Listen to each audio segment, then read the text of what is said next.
Pues buenas tardes ya a todos. Toca iniciar la última sesión de la mañana, o sea que trataremos de ajustarnos al horario que nos han dado, dado que nos espera un cóctel a continuación. Empezar diciendo que yo creo que es un placer para mí personalmente, yo creo que para todos los que estamos aquí, contar, yo creo que por primera vez lo hablábamos antes, ¿no?, con las 3 subdirectoras del ICAC. Yo creo que me decíais antes, ¿no?, que es la primera vez que coinciden las 3, y yo creo que probablemente sea la primera vez que coincidan los 3 subdirectoras del ICAC, probablemente no sé si en toda la historia del ICAC. Bueno, vamos a tratar de aprovecharlo lo máximo posible, ¿no? Iniciar diciendo que la sesión la hemos dividido en 2 bloques principales, un bloque de sostenibilidad y otro bloque de auditoría y contabilidad. Luego, si da tiempo, vamos a tratar de tratar otros temas que hemos considerado de interés. Si miramos atrás los 12 últimos meses, y yo diría casi los 2 últimos años, uno de los aspectos o novedades técnicas que más ha tenido ocupado, yo diría, el ICAC a las 3 direcciones, ¿no?, ha sido el proyecto normativo por el cual se transpone la Directiva de Información sobre Sostenibilidad, o CSRD, ¿no? Y vamos a tratar parte de la sesión a hablar de ello, ¿no? Pues para hablar de todo ello contamos con 3 de las principales representantes del ICAC, que paso a presentar muy rápidamente. Empiezo por Ana Manzano. Buenas tardes, Ana. Gracias, buenos días. Ana Manzano es licenciada en Ciencias Económicas y Empresariales por la Universidad Autónoma de Madrid, funcionaria del Cuerpo Superior de Interventores y Auditores del Estado, funcionaria del Cuerpo Técnico de Hacienda y del Cuerpo Técnico de Auditoría y Contabilidad, y trabaja en el Instituto de Contabilidad y Auditoría de Cuentas desde el año 2005 como jefa de área, subdirectora adjunta y hoy como subdirectora general de la Subdirección de Normas Técnicas de Auditoría del ICAC. Continúo con Miriam Rebollo. Buenas tardes, Miriam. Perdón. Miriam Rebollo es licenciada en Administración y Dirección de Empresas por la Universidad Carlos III de Madrid, máster en Auditoría Contable, Económica y Financiera, organizado por la Universidad Autónoma de Madrid y el Colegio de Economistas de Madrid. Pertenece al Cuerpo Superior de Interventores y Auditores del Estado y al Cuerpo Técnico de Auditoría y Contabilidad. Con carácter previo a su entrada en la Administración, trabajó como auditora en Mazars, Auditores y Deloitte. Desde abril de 2023 ocupa el cargo de subdirectora general de Control Técnico en el ICAC, donde ya ocupó el cargo de jefa de equipo durante 5 años entre 2011 y 2016. Y finalizo con María Dolores Urrea. Buenas tardes, María Dolores. María Dolores, en la actualidad y desde el año 2019, ocupa el puesto de subdirectora general de Normalización y Técnica Contable del ICAC. Es secretaria del Consejo de Información Corporativa del ICAC y vocal del Comité Consultivo de Contabilidad y del Comité Consultivo de Sostenibilidad ahora del ICAC, recientemente creado. Y desde el año 2018 hasta mayo de 2024 ha sido miembro del Consejo de Información Financiera del EFRAG, y desde junio de 2024 es miembro del Consejo de Información de Sostenibilidad del EFRAG. Pertenece al Cuerpo Superior de Inspectores de Seguros del Estado y es licenciada en Económicas y Empresariales por la Universidad de Murcia, licenciada en Derecho por la UNED y licenciada en Business in Europe por la Manchester Metropolitan University. Pues de nuevo, muchísimas gracias a las 3 por haber hecho el esfuerzo de estar aquí hoy con nosotros. Y empezamos por el bloque de sostenibilidad. Como decía, empezaremos hablando de la norma por la cual se transpone la Directiva de Información sobre Sostenibilidad, o CSRD, y que va a regular la preparación de la información sobre sostenibilidad y su verificación. Como hemos comentado antes, comentado el presidente Santiago, la semana pasada, el 15 de noviembre, viernes pasado, se publicó en el Boletín Oficial de las Cortes Generales el proyecto de ley el proyecto de ley de información empresarial sobre sostenibilidad, por el que se modifica el Código de Comercio, la Ley de Sociedades de Capital y la Ley de Auditoría de Cuentas. Tras casi 2 años, ¿no?, de andadura de este proyecto, estamos viendo, yo diría, no ya la luz al final del túnel, lo que pasa es que bueno, queda algo de túnel por recorrer. Y la primera pregunta que iba a hacer, ¿no?, es que con el tiempo que queda, estamos a 21 de noviembre, apenas un mes de actividad parlamentaria, y la pregunta era para ti, Ana, pero ya no lo va a ser porque yo creo que ha dado conveniente contestación el presidente Santiago. Era si se prevé llegar a que el proyecto se transponga para finales de año y en caso de que no fuera así, las alternativas que pudierais estar barajando. Por tanto, paso palabra o paso pregunta. Yo creo que lo ha dejado, bueno, ha podido informar y dar la información que dispone y yo creo que bueno, habrá que trabajar dentro de las alternativas que planteaba Santiago a que no se llegue, ¿no?, a tiempo y el proyecto no se apruebe, ¿no?, antes del final de año. Bueno, a las alternativas que comentaba y hay que trabajar técnicamente las corporaciones y el ICAC y las corporaciones con las soluciones técnicas a esas opciones a las que puedan acogerse las compañías, ¿no? Como bien decía Santiago, yo creo que una entidad que haya hecho todo el esfuerzo, ¿no?, para llegar a cumplir con el proyecto y con la directiva, bueno, pues parece que tiene todo el sentido que siga, continúa con él, aunque es verdad que la obligación legal es la ley 11 de 2018, el Estado de Información Financiera, y el poder dar cumplimiento a ambos dos. Y ahí pues las soluciones técnicas desde el punto de vista de verificadores pues tendremos que ver cuáles son y cómo vehiculizarlas y llevarlas a cabo, ¿no? Por tanto, pasada esa primera pregunta, pasamos a la segunda. María Dolores, esta es para ti.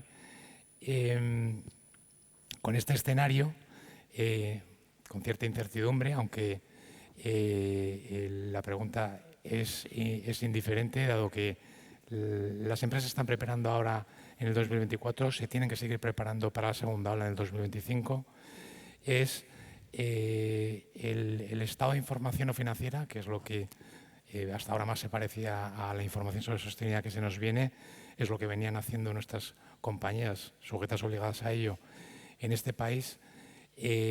¿Cuál es, en tu opinión, ¿no?, comparándolo con el informe de sostenibilidad, el informe de sostenibilidad de acuerdo con la directiva y el proyecto, va a suponer un pequeño esfuerzo adicional o va a ir mucho más allá en relación con ello? ¿Qué nos puedes decir?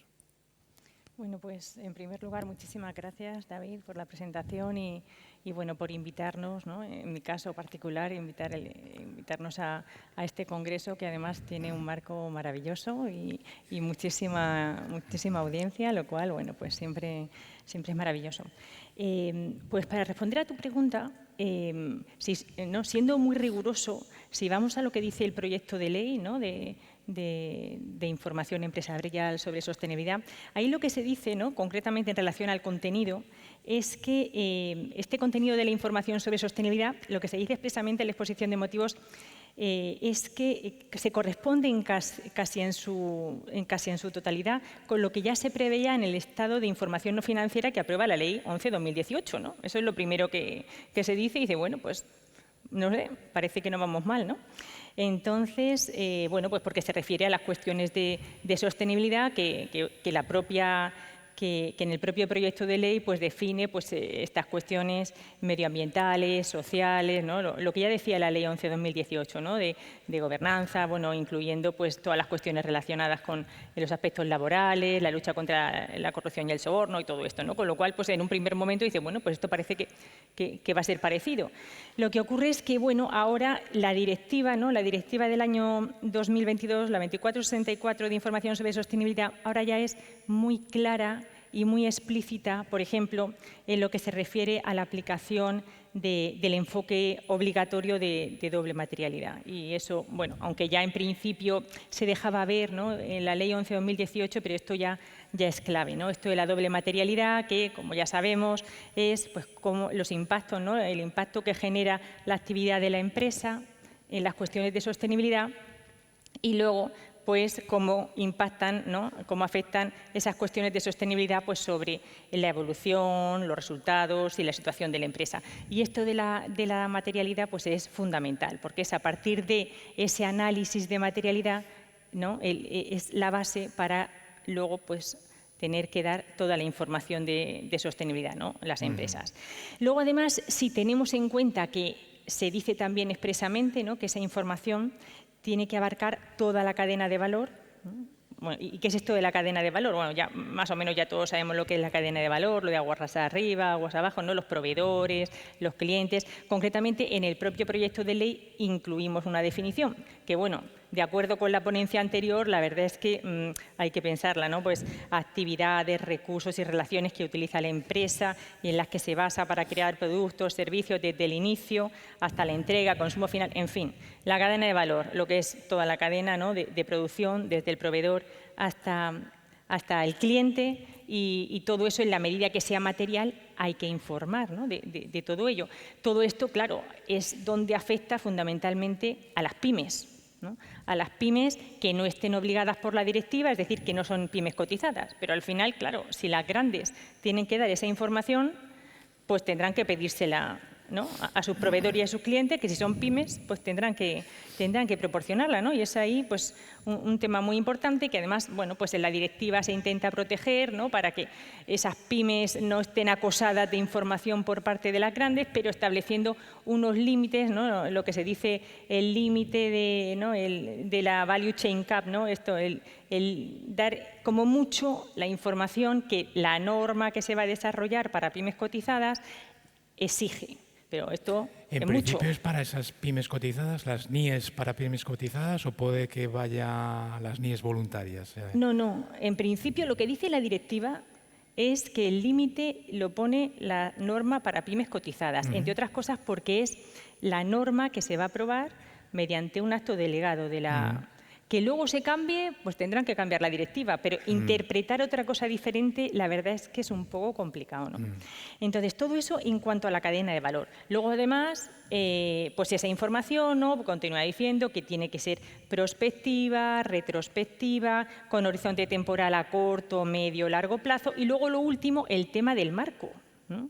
Como sabemos, si bien la Ley 11 ponía un marco obligatorio, o sea, obligatoriamente había que informar de acuerdo con un marco, no decía cuál, se podían utilizar diferentes marcos nacionales, europeos, internacionales. Ahora ya, como ya todos sabemos, hay un marco europeo de información sobre sostenibilidad, el primero, ¿no?, el marco general que se ha aprobado por reglamento comunitario, y va a haber también, pues, muchas más normas, ¿no? Luego también se va a aprobar por reglamento comunitario, como ya hemos dicho, ¿no?, un marco específico para estas pymes cotizadas que también van a estar obligadas, ¿no?, si bien posteriormente, ¿no?, una aplicación entrará en vigor progresiva posterior y unas normas más sencillas, y luego normas sectoriales. Normas sectoriales vamos a tener también mínimo, a día de hoy, 11, además de la norma de clasificación, ¿no? Pues eso, norma ya dentro del EFRAG, ¿no?, que es el órgano encargado de elaborar esos borradores de normas que luego aprueba la Comisión mediante actos delegados, pues ya se ha aprobado provisionalmente, todavía no se ha puesto a audiencia, ¿no?, a consulta pública, pues la norma de petróleo y gas. Luego va la norma que también está pendiente de aprobación, la norma sobre minería, canteras, carbón, y luego, bueno, pues un montón de normas más, pues sobre transporte por carretera, textil, accesorios, calzado, joyería, sobre instituciones financieras, o sea, entidades de crédito, entidades aseguradoras, mercados de valores, agricultura, ganadería y pesca, vehículos a motor, producción de energía e instalaciones, comida y bebida.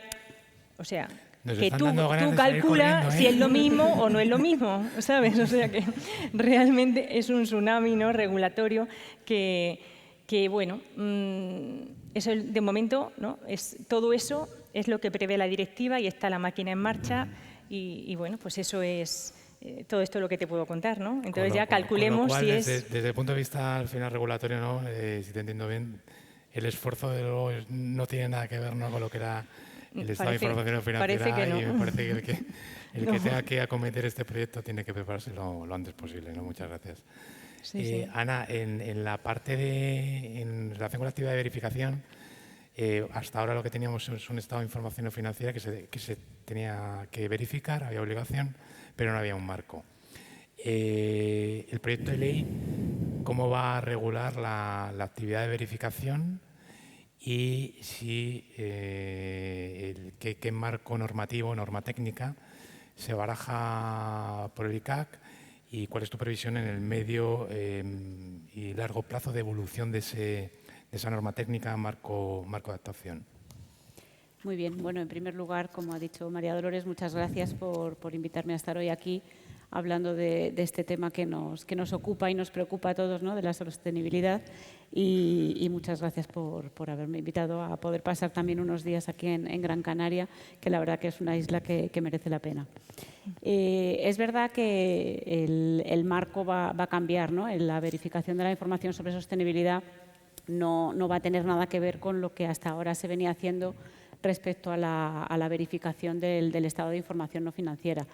En la directiva del año 2014 ya se preveía la opción de los Estados miembros de exigir esa verificación del estado de información no financiera, pero muy pocos Estados miembros ejercieron dicha opción, solamente España, Italia y Francia. Y ahora la directiva que regula la información sobre sostenibilidad da un paso más allá porque quiere garantizar la fiabilidad de esta información y entonces establece ya como obligatoria esta verificación. Nosotros, que sí que es verdad que como uno de los 3 Estados miembros que ya teníamos esta opción, pues podemos partir de una situación, digamos, de ventaja, porque ya estábamos llevando a cabo esta verificación, pero es verdad que todo el marco va a cambiar. Antes no se establecía quién podía llevar a cabo esa verificación, podía ser un auditor, podía ser un experto, podía ser cualquier persona que quisiera llevar a cabo esa actividad. No había ninguna regulación de las condiciones de acceso para ejercer esa verificación. Tampoco había ninguna regulación de las condiciones de ejercicio y la norma, pues había total libertad en cuanto a la norma que se pudiera utilizar y el alcance pues solía ser de verificación limitada. Ahora todo eso va a cambiar. En el marco de la directiva pues hay que establecer un sistema que establezca unas condiciones para los profesionales que quieren acceder a este mercado de verificación de la información sobre sostenibilidad, que o bien serán auditores o bien serán prestadores independientes de servicios de verificación que estén acreditados por ENAC. Además, lo que se establece es un marco paralelo al que existía ahora mismo para la regulación de la actividad de auditoría de cuentas. Se establecen iguales condiciones de acceso, se exige, al igual que se os exige a vosotros para ejercer ahora la actividad de auditoría, pues se va a exigir una formación teórica, una formación práctica, la superación de un examen para demostrar el conocimiento sobre las materias necesarias para poder llevar a cabo la verificación con las garantías de calidad necesarias. También se va a regular pues, todas las condiciones que se exigen para el ejercicio de esa actividad. Obligaciones tan importantes como existen hoy en día para la actividad de auditoría, como es la obligación de independencia, la obligación de secreto de la información que conoce el verificador y también el establecimiento de una organización interna, un sistema de control interno que permita cumplir con la normativa que sea aplicable. En cuanto al alcance de la verificación, la Comisión en su proyecto lo que quiere es que con el tiempo la información sobre sostenibilidad se llegue a situar al mismo nivel que la información financiera. Pero también es cierto que es consciente de que esto requiere una madurez por el mercado, no solo por las empresas que van a preparar la información, sino también por los verificadores que tienen que adquirir un conocimiento de cómo llevar a cabo esta verificación. Entonces, prevé un enfoque progresivo en el que se comenzará con un encargo de seguridad limitada y luego ya con el tiempo se pasará a un encargo de seguridad razonable. También en cuanto a la norma, el panorama cambia porque ahora mismo a nivel europeo lo que se establece es que idealmente pues, se aprobará una norma por parte de la Comisión para la verificación limitada en el año 2026 y para la verificación razonable en el año 2028. Pero es cierto que, claro, aunque la Comisión cumpliera con la fecha que se ha propuesto, ya llegaría tarde para las primeras verificaciones, porque las primeras verificaciones serán en el año 2025 sobre la primera información que las entidades tienen que presentar correspondiente a 2024. Entonces, la propia directiva prevé que los Estados miembros puedan elaborar una norma nacional mientras no haya norma europea adoptada. Y también, a la vez, pues, se anima a COESA, que es el organismo que aglutina al ICAC y sus homólogos europeos, a que prepare unas directrices que puedan servir, directrices un poco elaboradas a alto nivel, ¿no?, para establecer un poco los principios generales para la verificación y que pueda ser utilizada por los profesionales. Entonces, hablando de los escenarios no normativos por los que me preguntabas, yo creo que en el corto plazo quizá lo más factible sea que la norma que se use sea o bien la ISA 5000 o bien en la norma técnica que se está preparando por ICAC junto con las corporaciones y los representantes de los verificadores y que bueno, pues, esperemos que antes de final de año ya se pueda publicar, ya veremos cómo. Entonces, también ahí están las directrices de COESA que se aprobaron el 30 de septiembre. Y luego ya pues en el medio plazo ahí entrará la comisión para decidir si adopta formalmente la ISA 5000, en cuyo caso pues nuestra norma nacional desaparecerá, dejará de estar en vigor. Pero bueno, en ese proceso hay varias cuestiones que hay que solventar, porque hay aspectos de la ISA 5000 que no tendrían cabida en lo que es el ámbito de la directiva, como por ejemplo pues las menciones que se realizan a la ley SQM1, puede considerarse un exceso respecto a lo que establece la directiva, también las menciones al Código de Ética de IESBA, y luego pues faltarían ciertas cuestiones que habría que adaptar a las exigencias europeas, como por ejemplo pues no hay regulación acerca de la taxonomía, lógicamente porque es un aspecto específico europeo, tampoco la información incorporada por referencia, es decir, hay algunas cuestiones que quizás habría que pulir en esa norma para su adopción por la Comisión Europea. Y luego, pues en el medio y largo plazo, es verdad que el IASB, al haber emitido esta norma 5000 y considerando que lo ha hecho pues, en un plazo de tiempo limitado, sí que es consciente de que tendrán que venir desarrollos futuros, sobre todo pues, a lo mejor en aspectos tan importantes como el tema de la materialidad. Entonces, igualmente, pues, a futuro habrá que ver cómo esos desarrollos adicionales emitidos por el IASB pues, se incorporan o bien a nivel internacional, o sea, a nivel europeo o bien a nivel nacional. No quiero ni pensar si vamos a pasar, afortunadamente, en un tiempo prudencial de la verificación limitada a la verificación razonable. Ya sabéis, no tengo que decir a nadie de los aquí presentes el marco normativo de auditoría que tenemos, que es bastante completo, pues dónde puede llegar hasta dónde puede llegar el marco normativo de la verificación razonable de la información sobre sostenibilidad. No me quiero poner a temblar.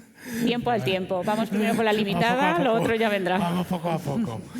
Bueno, un tema que ha comentado Ana es, paso a ti, Miriam, es la obligación del proyecto, de la propia directiva del proyecto, a establecer o tener implantado un sistema de control de calidad. Nosotros lo conocemos como sistema de gestión de la calidad, no en auditoría. Desde el punto de vista del supervisor, ¿cuál es su expectativa de cuál debería ser o cómo debería ser ese sistema de gestión de calidad implantado por una firma, por un despacho que pase a realizar la actividad de verificación? ¿Qué nos puedes decir? Bueno, lo primero me voy a unir al agradecimiento de estar aquí de mis compañeras, muy brevemente, pero es un placer estar aquí y compartir sofá con todos vosotros. Bueno, tu pregunta es bastante concreta y yo creo que Ana nos ha dado una pista de este tema, y es que ha dicho que se está estableciendo un sistema paralelo de lo que teníamos en auditoría, lo que vamos a esperar en verificación. Y en este sentido, pues lo que esperamos como supervisor que tenga cualquier despacho que quiera ejercer la verificación de la información de sostenibilidad es un sistema, tiene que tener implantado un sistema de control de la calidad en los términos que actualmente se regulan por los artículos 28 y 29 de la Ley de Auditoría de Cuentas en cuanto a organización interna y organización del trabajo. ¿Esto cómo se materializa? Que yo creo que es lo que nos puede preocupar. Bueno, que a todos los que están aquí yo creo que no os va a resultar nada novedoso, porque los que estáis aquí venís de auditoría, pero para un verificador pues sí creo que puede suponer algo un poco distinto. Fundamentalmente nosotros vamos a esperar, y porque va a ser obligatorio, que tenga nombrado un responsable último del sistema de gestión de la calidad. A veces diré gestión, a veces diré control, perdonadme que en eso la jerga a veces me lía, pero bueno, ya sabéis que en la ley se habla de control, pero a veces se me escapa gestión. Bueno, pues tendrán que tener nombrado un responsable último del sistema de control de la calidad, y por otro lado tendrán que tener el propio sistema de control de la calidad implantado para garantizar que los encargos de verificación que se realicen a partir del año que viene pues cumplan con los estándares de calidad que se requieren por todos.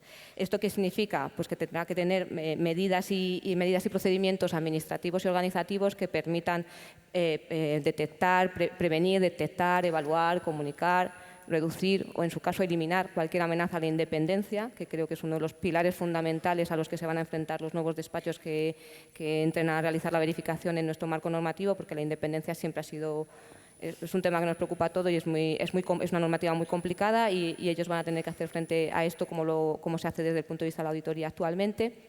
Y por otro lado, pues van a tener que desarrollar una serie de políticas y procedimientos para la realización de los encargos relativos a la ética, la independencia, la aceptación y la continuidad, las políticas de personal, etcétera, que todos conocemos y que se requieren por este artículo 28 que he citado antes.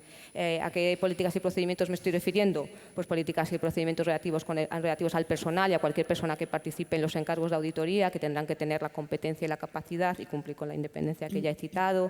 Tendrán que tener políticas retributivas, incluyendo participaciones en beneficios que fomenten que se trabaje con la suficiente calidad y a la vez tengan en cuenta que no se retribuyan otras actividades que no estén relacionadas con la verificación y que puedan pues, afectar a la independencia de la persona que esté realizando esta verificación de la información.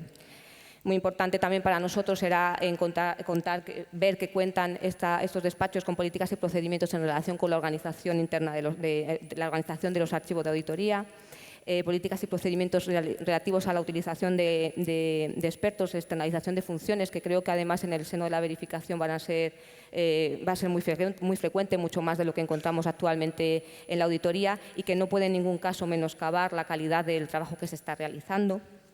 Y luego, también muy importante, políticas y procedimientos que permitan conocer al despacho que el sistema que tiene implantado en relación con su sistema de control de la calidad es idóneo, es eficaz y está cumpliendo con el propósito que persigue.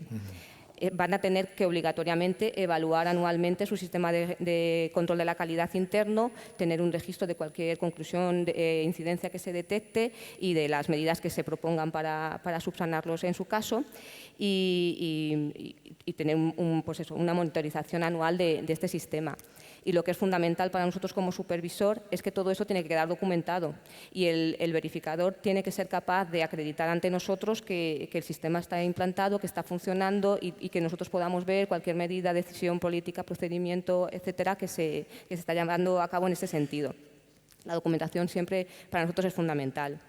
Y bueno, en cuanto a la organización propiamente del trabajo, ya haciendo referencia al 29, creo que hay tres cuestiones fundamentales que también van a replicar y que para vosotros tampoco son novedosas. Y es que en todo caso deberá nombrarse al menos un responsable último principal del encargo de verificación, cuya implicación en la verificación deberá quedar reflejada adecuadamente en los papeles de trabajo.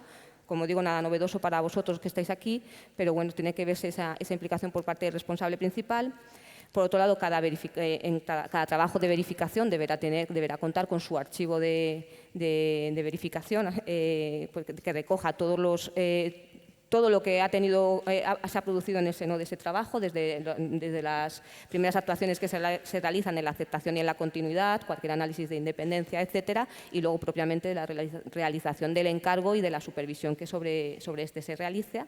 Y este archivo del trabajo, pues como ocurre también en auditoría, pues deberá ser adecuadamente compilado y cerrado en el plazo de 60 días, que es lo que esperamos para que nosotros también podamos tener esa seguridad. Y como veis, a vosotros no os he contado nada nuevo, pero probablemente para los verificadores pues se abre un mundo ahora de cosas a desarrollar y a trabajar.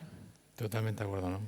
Afortunadamente se nos replica… Sí, añadir que, como habréis observado, no he hecho mención en ningún momento a la norma internacional de gestión de la calidad, que esa es verdad que no se va a imponer, pero ya el propio artículo 28 creo que da amparo a que todas esas políticas y procedimientos se desarrollen, pero no se va a obligar a que cumplan con las normas de gestión. Sí, yo creo, aquí la buena noticia, como bien dices, es que yo creo que como auditores ya conocemos todo lo que es los requerimientos para auditores de organización interna del trabajo. Yo creo que has mencionado los artículos 28 y 29 de la LAC, pero casi que has desarrollado con el RLAC lo que desarrollan esos artículos. Y yo creo que todos más lo conocemos muy bien y nos hemos basado, como bien dices, en la NIGEZ 1-ES para dar cumplimiento a los requerimientos legales para la actividad de auditoría y yo creo que seremos muy capaces de replicarlo para la actividad de verificación. María Dolores, antes has hecho un repaso bastante detallado del tsunami, lo llamamos mucho tsunami, ¿no? Pero el elenco de normativa que existe hasta la fecha y que se nos viene, ¿no? Todas las NEIs que existen, las NEIs que están por venir, el RT, toda la parte del marcado, y luego todo los pronunciamientos, ¿no?, también que existen, pues por EFRAG, por la Comisión Europea. Yo ya no sé por cuántas preguntas van en EFRAG, ¿no?, en relación con las NEIs. ¿Nos puedes contar cuál ha sido el papel del ICAC en este proceso normativo que se lleva dando hasta ahora? Porque a veces os vemos un poco, da la sensación, yo conozco los detalles, ¿no?, pero os puede dar la sensación de que estáis un poco alejados porque todo viene de Europa, ¿no? Pero ¿nos puedes contar un poco el papel que ha tenido el ICAC y que está teniendo en el proceso normativo, este tsunami que nos está viniendo de Europa? Claro que sí. Bueno, realmente el ICAC está involucrado desde el principio ya en el tema de la información no financiera, ¿no? Porque con eso de que ya la directiva del año 2014, ¿no?, por el que se aprueba el estado de información no financiera, se incluye dentro de la directiva contable, pues ya entramos nosotros en el proceso de negociación ya de la directiva, luego de transposición, en primer lugar, ¿no?, con el Real Decreto Ley 18/2017 y la Ley 11/2018. Y luego, por supuesto, cuando se modifica otra vez, ¿no?, con la Directiva de Sostenibilidad, volvemos otra vez a participar en el proceso de negociación, ¿no?, a nivel comisión, consejo, ¿no?, en el tema de la Directiva de Sostenibilidad y luego hemos estado participando, seguimos participando en el texto del proyecto de ley. Por otro lado, bueno, pues como sabéis, ¿no?, si viene en materia financiera el órgano que elabora las normas, ¿no?, de contabilidad a nivel internacional es el IASB, pues la Comisión, ¿no?, se decide en Europa que las normas europeas de información sobre sostenibilidad se elaboren en Europa y designa, ¿no?, como órgano precisamente al EFRAG, donde nosotros ya teníamos representación en el marco en el pilar financiero, y crea el pilar de sostenibilidad, donde también tenemos representación, ¿no?, en el Consejo de Sostenibilidad y también en el Consejo Administrativo, pues, donde está nuestro presidente. Con lo cual, bueno, pues ahí donde se hacen todos estos borradores de normas, pues tenemos representación y entonces, bueno, pues estamos ahí en el proceso de elaboración. Además, bueno, como la financiación, ¿no?, nos equiparamos en materia de sostenibilidad en el EFRAG a los otros países grandes, ¿no?, Francia, Alemania, Italia, pues también tenemos un representante nacional, digamos, en el grupo técnico de expertos. Con lo cual, bueno, pues estamos ahí muy involucrados. ¿Qué hace el EFRAG? Pues además de proponer estas normas, bueno, todas estas normas que he dicho, me faltó antes no mencionar que también, aunque no está metido en la directiva como obligación, la Comisión sí que le dio el mandato al EFRAG de elaborar una norma para pymes con carácter voluntario, es decir, para aquellas pymes que no son cotizadas, por tanto no están obligadas, pero para facilitarles la vida, ¿no?, por todo aquello que he mencionado, ¿no?, de la cadena de valor, ¿no?, pues para que sea, digamos, la máxima información que se le pueda pedir a una pyme, cumplimentando esa información, pues ya tenga cumplido tanto lo que pueden ser pues los cuestionarios que le pueden exigir las entidades financieras como otras entidades, otras empresas, ¿no?, que estén obligadas a presentarla a través de, bueno, pues requerir esa información que necesitan para el tema de la cadena de valor. Entonces, en el EFRAG, además de esos borradores de normas, también se elaboran guías, ¿no?, guías que en principio no son obligatorias, pero al final acaban siendo de facto obligatorias, ¿no?, porque al final, bueno, pues los auditores son los primeros que necesitan una certeza, una seguridad jurídica, y si ya hay una guía, pues por ejemplo, ¿no?, de momento las que se han ido aprobando, ¿no?, de materialidad, cadena de valor, ¿no?, de la lista de datos, ¿no?, de los data points, pues ya tienen esas guías. Pues ¿para qué se van a salir de ahí, no? Pues al final, de hecho, acaban siendo guías, aunque no deberían serlo, obligatorias. Y luego todo el tema de la respuesta de consultas. Nosotros, en principio, como ICAC, claro, todo lo que es las normas, las NEIs, ¿no?, las normas aprobadas por el Reglamento Comunitario, no seríamos competentes para responder. Sí que ayudaremos, entiendo, ¿no?, en las cuestiones, las consultas que surjan en cuanto a la aplicación de la ley, ¿no?, como hemos hecho en el tema de la Ley 11/2018. Pero por eso el EFRAG ha creado una plataforma para ir contestando a todas estas cuestiones que se refieran a la preparación de la información de acuerdo con con el marco de las NEIs, ¿no? Y es ahí, bueno, no sé si ya tiene más de 900 consultas recibidas y bueno, va contestando, y es en el Consejo, ¿no?, de Sostenibilidad donde se van aprobando, del EFRAG, donde vamos aprobando esas normas. Y ya por último, mencionar que bueno, pues el ICAC intenta ayudar en todo lo que puede, ¿no?, en ese sentido. Por eso bueno, pues estamos traduciendo pues, estas guías, ¿no?, elaboradas por el EFRAG, que en principio bueno, pues al no ser reglamento comunitario, pues no se espera que se traduzcan a todos los idiomas de todos los Estados miembros. Estamos traduciéndolas, están en nuestra página web, también los diferentes sets de estas preguntas y respuestas, ¿no?, de la plataforma del EFRAG. También hemos solicitado, como otros Estados miembros, ¿no?, la Comisión Europea ha puesto en marcha unos mecanismos de ayuda tiene un plan, ¿no?, para financiar un mecanismo para ayudar a la implementación de esta directiva de información de sostenibilidad por parte de las empresas, con especial foco en las pymes. Y bueno, en principio pues nosotros también hemos solicitado, ¿no?, estas medidas de coordinación que en principio bueno, pues serán pues para crear plataformas de bases de datos, mapeos, bueno, y otras muchas, ¿no?, para ayudar a la implementación de esta. Desde luego no os estáis escapando, ¿no?, de todo el proceso, y estáis muy encima. Muy bien, pues seguiremos, lo conocíamos desde las corporaciones, y desde luego en el proceso de interpretación de tanto el proyecto, ¿no?, porque muchas veces al final es un reflejo directo de la directiva como de las propias NEIs, pues seguiremos muy de cerca, ¿no? Y luego, y se me olvidó mencionar, ¿no?, que a nivel nacional creamos el Comité Consultivo de Sostenibilidad también pues para tratar de recabar, ¿no?, la opinión de las diferentes partes interesadas y poder ayudarnos a formar una opinión a la hora de, bueno, pues de nuestra participación en el EFRAG, responder a consultas públicas. Y eso realmente es muy importante porque, claro, por ejemplo, las normas sectoriales, que son muy específicas de sectores concretos, necesitamos, ¿no?, el apoyo pues tanto de los preparadores, de auditores, ¿no?, para poder formarnos una opinión y poder responder expresamente, ¿no?, a esas normas que hay que elaborar y que sobre esos sectores específicos. Muy bien, muchas gracias. Ana, María Dolores nos ha estado comentando antes, y ahora también ha hecho un poco repaso de los principales impactos, ¿no?, de la directiva y del proyecto, cadena de valor, data points, doble materialidad, etcétera. Desde el punto de vista de la actividad de verificación de la nueva información, ¿qué destacarías como principales aspectos que bueno, quien se está planteando o pase de realizar la actividad de una actividad de verificación del estado de información financiera no regulada ahora con la regulación que se nos viene, como principales aspectos a considerar en esta nueva actividad?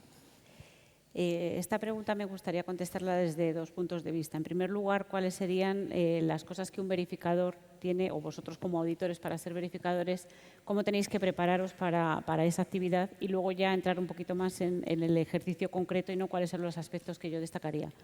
En la primera parte ya hemos hablado en la anterior pregunta de muchas de estas cuestiones, ¿no? Vemos todos los cambios que se van a producir de pasar de una actividad que no estaba supervisada ni regulada a una actividad en la que ya pues existe toda una regulación para las condiciones de acceso, las condiciones de ejercicio, que además va a ser supervisada también por el Instituto de Contabilidad y Auditoría de Cuentas.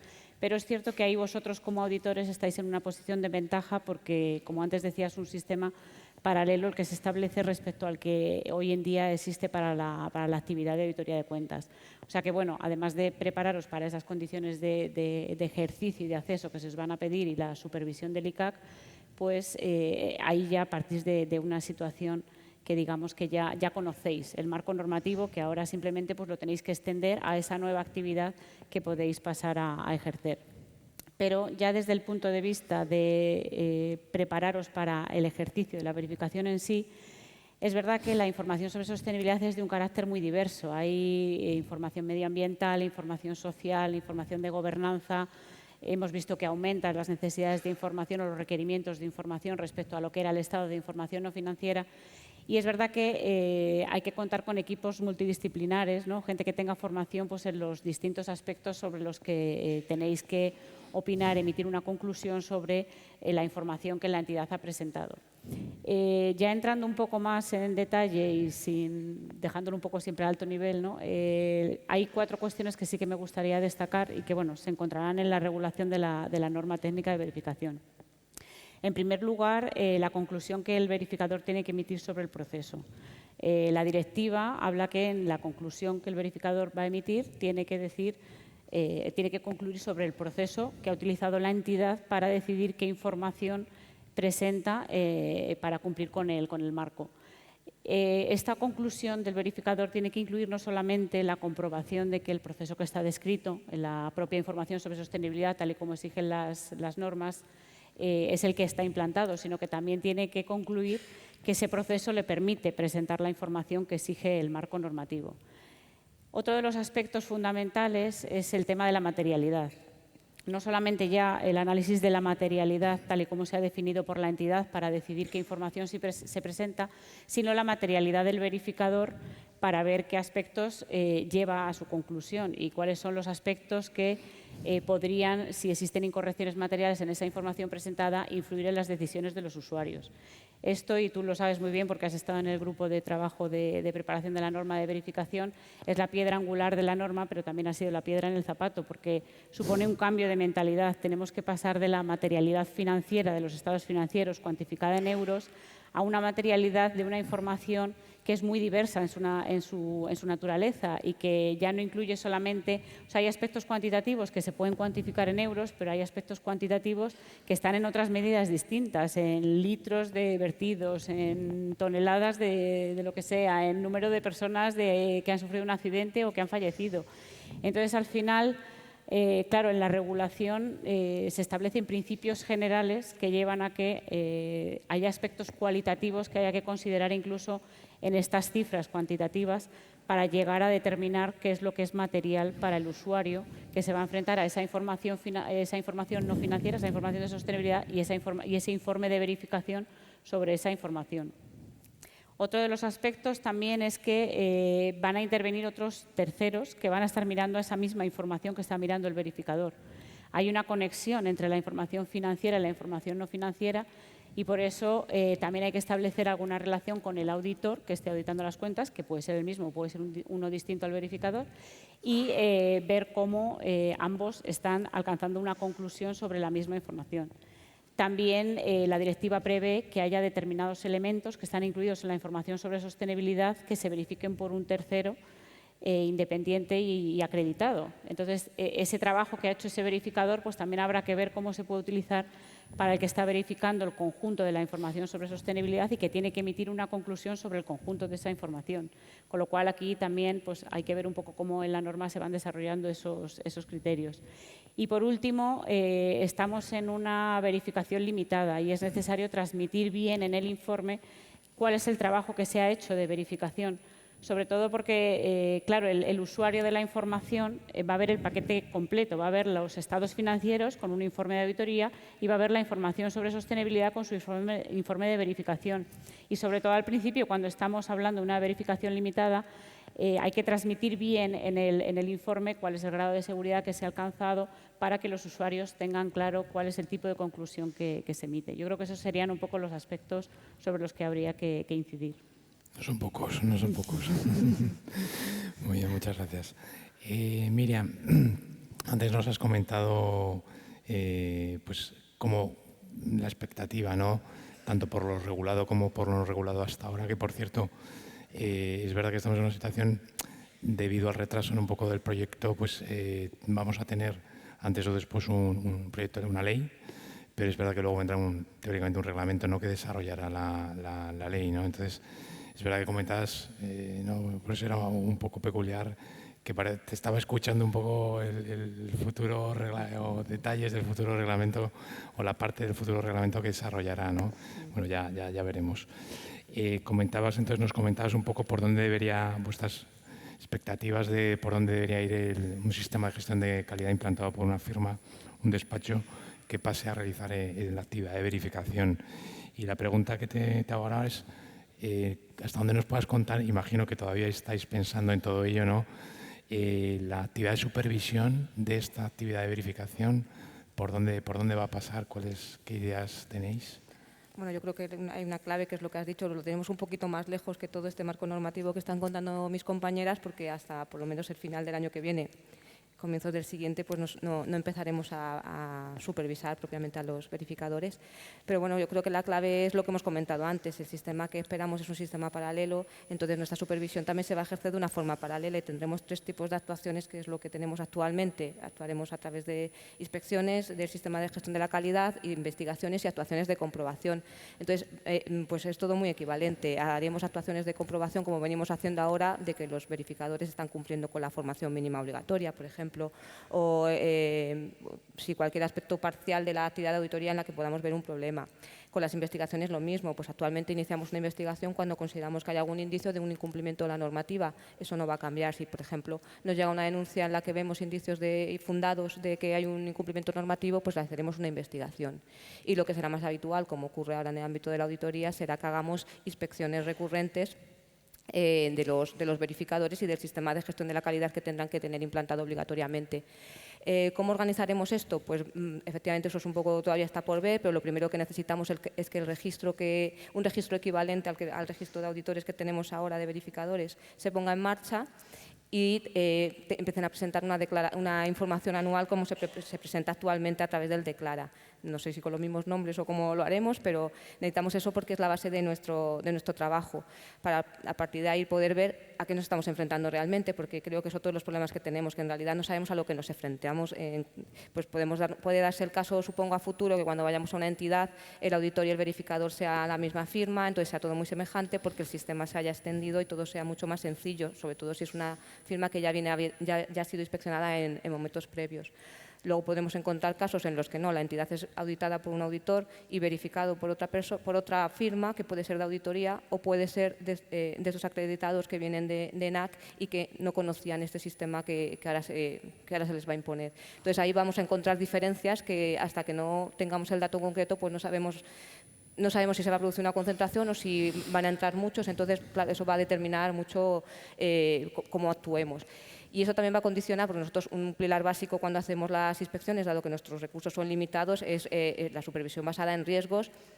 Valoramos, tendremos que partir de las entidades, en qué entidades consideramos que hay más riesgos para seleccionar a qué verificadores queremos revisar y claro, pues a lo mejor hay que definir los riesgos también de otra forma, porque a lo mejor ya tenemos riesgos por parte de la entidad, pero también podemos ver riesgos por el hecho de que el verificador sea verificador y no haya sido previamente auditor. O bueno, pues no, en eso tendremos todavía que, pues, tendremos que ir evolucionando, pero yo creo que esa va a ser un poco la línea, replicar en la medida de lo posible.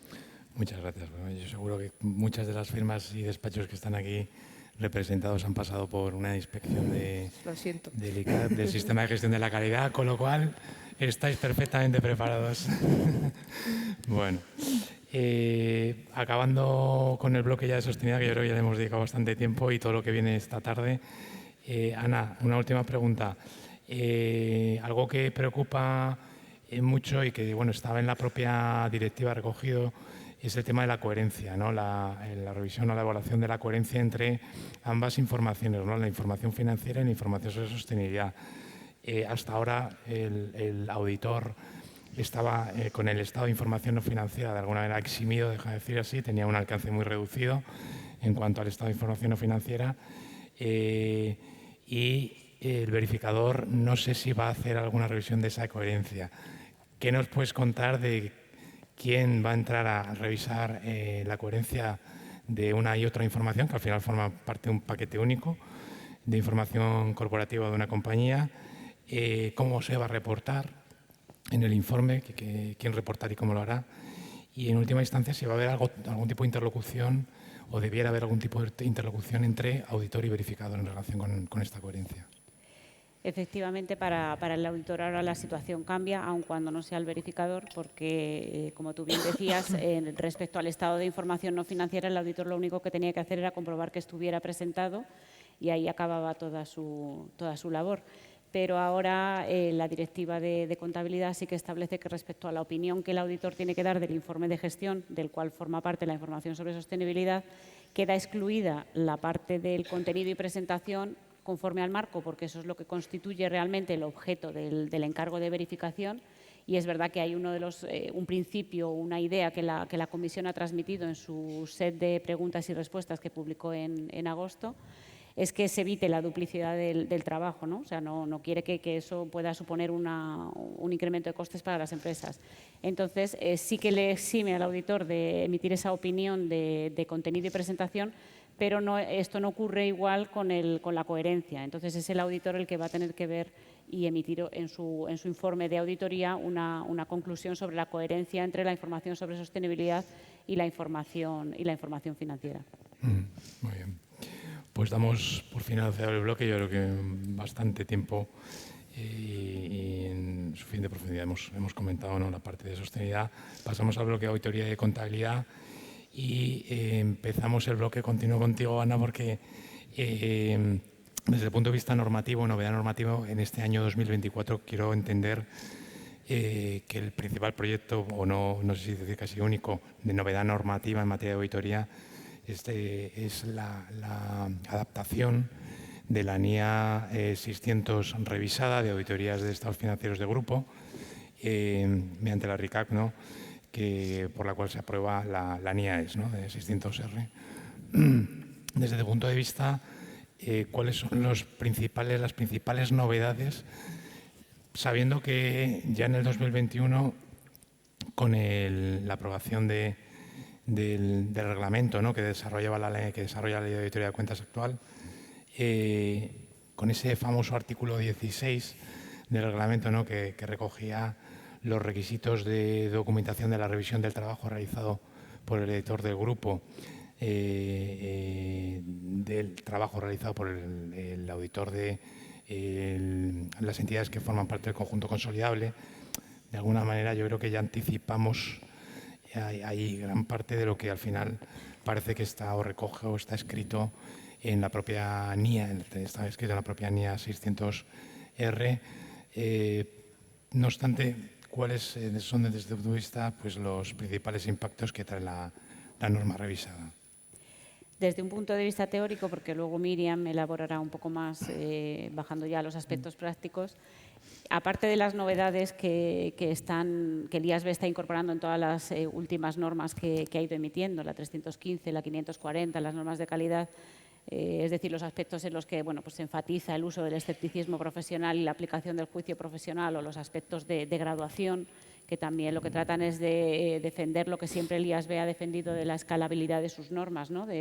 Se regulan con un poco un aspecto general, pero son adaptables en función de las circunstancias, pues, de la propia entidad auditada o de las circunstancias que puedan concurrir en cada auditoría. Pero dejando eso a un lado, yo sí que destacaría, bueno, algunos aspectos. En la sección de definiciones hay dos que me interesaría destacar. La de componente, aquí sé que ha habido un cambio de enfoque, ¿no? Antiguamente, o sea, en la anterior ISA 600R 600 se hablaba de los componentes significativos, los componentes no significativos, y luego ya, en función de la significatividad, si era por temas financieros o por otros aspectos de riesgo, se iba definiendo un poco cuál era el tipo de trabajo que se iba a hacer. Ahora ya el auditor del grupo es el que define los componentes sobre los que se va a realizar trabajo de auditoría y que son los que van a quedar dentro de su ámbito de aplicación de la norma. También la definición de auditor del componente, porque claro, el auditor del componente ahora pasa a ser, se establece de manera clara que pasa a ser miembro del equipo del encargo, con las implicaciones que esto pueda tener desde el punto de vista de la independencia y bueno, pues de hecho eso dio lugar a un criterio de interpretación emitido por el ICAC, en el que se debatió en el grupo de independencia que como conocéis existe en el seno del ICAC, para aclarar, pues, algunas cuestiones al respecto. En cuanto a lo que es la norma en sí, creo que merece destacar dos aspectos fundamentales. Se refuerza la documentación, aunque es verdad que, como tú bien decías al formular la pregunta, y nosotros ya con nuestro desarrollo en el reglamento, pues hay muchas de las cuestiones que ahora se pasan a documentar que nosotros ya teníamos esa exigencia, con lo cual tampoco supone un incremento de la labor del auditor en este sentido. Y luego el tema de la mayor implicación que tiene el auditor del grupo en el desarrollo de toda la auditoría. O O sea, ahora ahí ya es un cambio de enfoque, ya no, antes estaba un poco en la norma un poco más diluido, ¿no? Se quedaba como al final 2 requisitos de comunicación del auditor del grupo a los auditores de los componentes y vuelta. Ahora no, ahora a lo largo de la norma ya se va viendo desde el inicio, desde las fases de planificación hasta la evaluación de la evidencia que se ha obtenido, se va viendo cómo el auditor del grupo tiene que ir participando en todos esas distintas fases o esos distintos momentos de la auditoría junto con los auditores de los componentes. Muy bien, muchas gracias. Miriam, con ese enfoque o esa visión teórica, ¿no?, de los principales impactos, como supervisor, cuando os toque revisar, ¿no?, y por lo que la experiencia que tenéis desde el 2021, que aunque es verdad que entró en vigor el artículo 16, quizá no tenía este nivel o no recogía o no contenía obviamente el nivel de desarrollo que tiene la norma, y que de alguna manera, bueno, pues parece que, como decía yo antes, se anticipaba, pero ahora viendo la norma, claro, ¿cuál es vuestra expectativa de qué esperáis encontraros? Y sobre todo, si tienes que lanzar algún mensaje de qué prácticas se venían haciendo, que se venía haciendo, que quizá ya no aplica. Vale. Voy a intentar ser breve, que además veo que justo acaba de poner Time's Up. Y yo creo que habéis dado los dos la pista, y lo que esperamos es que estén documentadas las cosas. Porque hasta ahora pues, era muy típico encontrar, cuando veíamos la auditoría de grupo, que un auditor manda unas instrucciones generales a los componentes y luego hay un memorándum de conclusiones y no hay nada más en la auditoría. Y eso tiene que cambiar. Yo creo que ya se anticipó con el reglamento, se ha reforzado ahora con la norma, y la documentación tiene que mejorar, y se tiene que ver perfectamente pues, cuestiones clave como la determinación de los componentes que van a ser revisados, y para efectos de planificar y ejecutar el trabajo. Se tiene que ver perfectamente la base para la determinación de la importancia relativa para la ejecución de las auditorías de estos componentes, y el umbral a partir del cual el auditor del componente va a comunicar los hallazgos al grupo. Se tiene que ver también la evaluación que realiza el auditor del grupo de la capacidad, competencia, etcétera, de las personas que han realizado el trabajo de los componentes. Tiene que quedar también documentado adecuadamente los elementos clave para el conocimiento del sistema de control interno del grupo que se está revisando en su conjunto.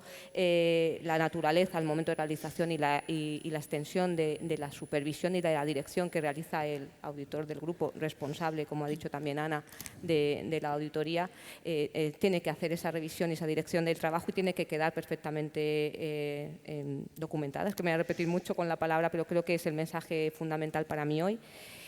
Cuestiones claves también, tema de, no sé si lo ha mencionado Ana, la comunicación se refuerza, la comunicación bidireccional entre el grupo y el componente, y todo eso tiene que quedar plasmado. Todas las cuestiones que se traten sobre fraude, partes vinculadas, empresa en funcionamiento, cómo se trata por el auditor del grupo cuestiones que le son comunicadas por el componente y que podrían tener un efecto financiero, un efecto en los estados financieros del grupo. Todo esto tiene que quedar adecuadamente documentado. Y, por supuesto, también la evaluación y la respuesta que da el auditor del grupo a todos esos hallazgos que recibe por parte de los auditores de los componentes. Yo creo que esas son las cuestiones fundamentales. No olvidando eso, que el auditor del grupo es el responsable principal y su implicación debe quedar reflejada. Además, el enfoque ahora es mucho más proactivo, basado en riesgos, y eso implica que se tiene que ver cuál es la estrategia, cuáles son los riesgos que se identifica, qué se planifica hacer en función de esos riesgos y cómo se responde realmente a ellos, y sobre todo en el caso que impliquen juicios profesionales. Y yo creo que con ese mensaje me quedo, para no ser muy largo, no extenderme mucho, porque yo creo que ha quedado claro, que hay que documentar toda la implicación del socio en la auditoría del grupo. Tomamos muy buena nota de todo ello, porque estamos precisamente en el proceso de inicio, metidos hasta el cuello ya con las auditorías de grupo, ¿no? Que muchas ya no vale, el memorándum, resumen de respuesta a unas instrucciones, eso es suficiente. Claro. Continúo contigo, Miriam. Las corporaciones llevamos ya hace tiempo colaborando con vosotros en los procesos de las tareas de supervisión, tanto inspecciones como investigaciones de entidades pequeñas y medianas que no auditan EIPs. ¿Nos puedes contar cuál es el objetivo fundamental, ¿no?, que se perseguía con estas actuaciones, si se está de alguna manera consiguiendo ese objetivo, y si tenéis idea de continuar con estas colaboraciones, ¿no? de las corporaciones con vosotros en estas actuaciones. Bueno, yo creo que es algo que está siendo muy beneficioso para todos. Nosotros lo necesitamos porque nuestros recursos son escasos y no conseguimos llegar pues a todo lo que nos gustaría, y la ley pues, nos permite contar con las corporaciones, bueno, con personas de fuera para las realizaciones instrumentales de determinadas tareas, y bueno, pues ha instrumentado a través de este contrato, y creo que sí que está siendo un éxito. Además lo hemos intentado reforzar en los últimos 2 años porque estamos también intentando hacer un seguimiento posterior, nos ponemos en contacto con las personas que fueron sujetas a estas inspecciones, se les pide las acciones que han implementado en respuesta a nuestros requerimientos, y se tiene una comunicación con ellos que yo creo que también se demanda por parte del sector, y yo creo que bueno, pues el resultado de este seguimiento está siendo muy positivo porque vemos que la gente realmente hace una revisión de su sistema a raíz de nuestra revisión y emprende medidas de cambio. Entonces, bueno, pues desde luego nuestra idea es continuar con este procedimiento e incluso ampliarlo al ámbito de la verificación en el día de mañana, porque al final pues vamos a seguir necesitándolos, así que sí. ¿Tenéis idea de hacer algún pronunciamiento en relación con buenas prácticas asociadas a pues lo que sería dar respuesta, que ayude a dar respuesta, ¿no?, a las recomendaciones o requerimientos derivados de estas tareas de supervisión, y que incluso al final, de alguna manera, con independencia de que haya sido inspeccionado o no por el ICAP, pues sea un referente a la hora de mejorar el sistema? Es un proyecto que nos hemos puesto encima de la mesa este año, pero es verdad que es complicado y va a ser un poco lento, porque no siempre es fácil identificar lo que es una buena práctica de lo que es simplemente cumplir con los requerimientos de las normas, pero sí que nos gustaría ir haciendo un inventario, quizá inicialmente con carácter interno y luego ya pues valorar las formas de comunicarlo. Entonces, como todavía eso consideramos que va a llevarnos un tiempo, lo que estamos intentando es lo que te comentaba, de reforzar la comunicación. Intentamos que todas las inspecciones sean muy comunicativas. Durante todo el trabajo estamos hablando, explicando por qué decimos, por qué creemos que esto sería de otra forma mejor. En nuestra experiencia también decimos posibles buenas prácticas, aunque tampoco nos gusta dar la solución a nosotros porque creo que no nos compete, pero sí que se está trabajando en esa línea y también en esa idea de volver posteriormente para analizar las medidas que se han llevado a cabo de forma real, para valorar si pues, consideramos que han sido suficientes o que se han quedado un poco cortas o que no responden en nada a lo que se les estaba diciendo. Pero sí que nos gustaría a futuro, no sabría hablar de plazos porque efectivamente es un trabajo complicado, pero sería ideal, desde luego. Sí, yo creo que la información, lo que manejáis, la verdad es que para nosotros sería muy valioso y sería muy valorado, ¿no? Pues estamos muy fuera de tiempo, pero una última pregunta para María Dolores. Tenemos más preguntas, pero si no me voy a empezar a mirar mal mi jefe. Así que, María Dolores, en materia contable, yo diría desde el 2021, con la reforma del PGC, por la cual se consigue la convergencia a nuevas normas internacionales de información financiera, ¿no?, publicadas por el IASB, no ha habido una reforma fiscal de calado, contable de calado en España. ¿Se prevé algún proyecto? ¿Estáis pensando en algo que venga o desde el ámbito internacional o desde el ámbito local que nos pueda afectar? Y sobre todo, yo diría, digo ahora calla para siempre, ¿no? Estamos a un mes del cierre, entonces ¿hay algo que tengáis en viso en el corto o en el medio plazo? Bueno, realmente con todo el tsunami ¿no?, de materia de sostenibilidad, los recursos la verdad es que se han dedicado más a eso, pero no solamente a nivel nacional, sino también a nivel internacional, ¿no? A nivel internacional, en mi opinión, el IASB ha ralentizado un poco, ¿no?, su actividad normativa, como grandes proyectos desde la NIF 17. Bueno, pues ahora este año se acaba de aprobar la NIF 18 y la NIF 19 todavía no se ha adoptado en la Unión Europea. Entonces, bueno, pues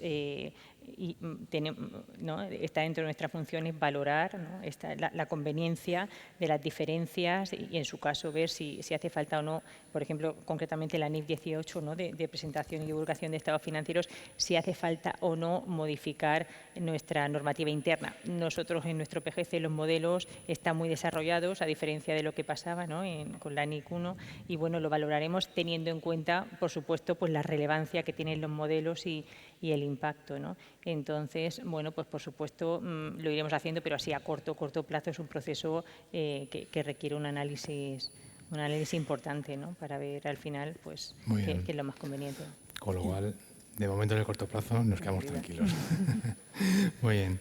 Pues mi jefe me ha pedido, ya no habéis estado, pero vuestro jefe sí lo ha dado, así que tenéis que darnos un titular cada una con el que nos podamos quedar, un mensaje.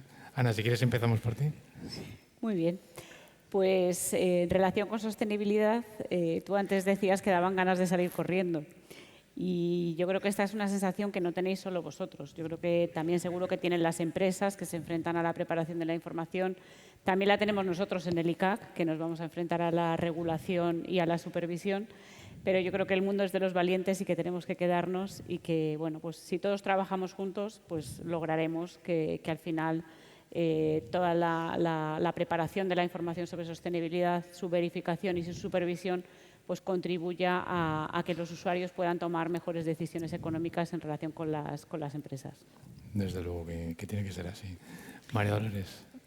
Pues yo me quedaría con la idea, ¿no?, de que toda esta normalización sobre la información de sostenibilidad y tal, realmente es deseable que se racionalice, ¿no? Pero en cualquier caso ha venido para quedarse y esto tiene una inercia que es imparable. Y además, bueno, pues siempre la normalización tiene una ventaja, ¿no?, de seguridad, de simplificación a la hora de poder cumplir las obligaciones y bueno, pues eso también tiene su valor. Muchas gracias. Bien. Esto es un poco difícil, pero bueno, yo diría que estamos en el principio de una nueva era, así también hilo con la ponencia anterior que ha sido muy interesante y tenemos muchos retos y oportunidades por delante, tanto en el ámbito de la sostenibilidad como con la aplicación, conocimiento y extensión de la inteligencia artificial y que, bueno, que hay que tomarlo más como oportunidades que como amenazas. Lo dejaremos para otra sesión, otro congreso. La inteligencia artificial no ha dado tiempo. No da tiempo, pero bueno, está ahí, nos rodea. Bueno, pues muchísimas gracias a las tres. Damos por finalizar la sesión.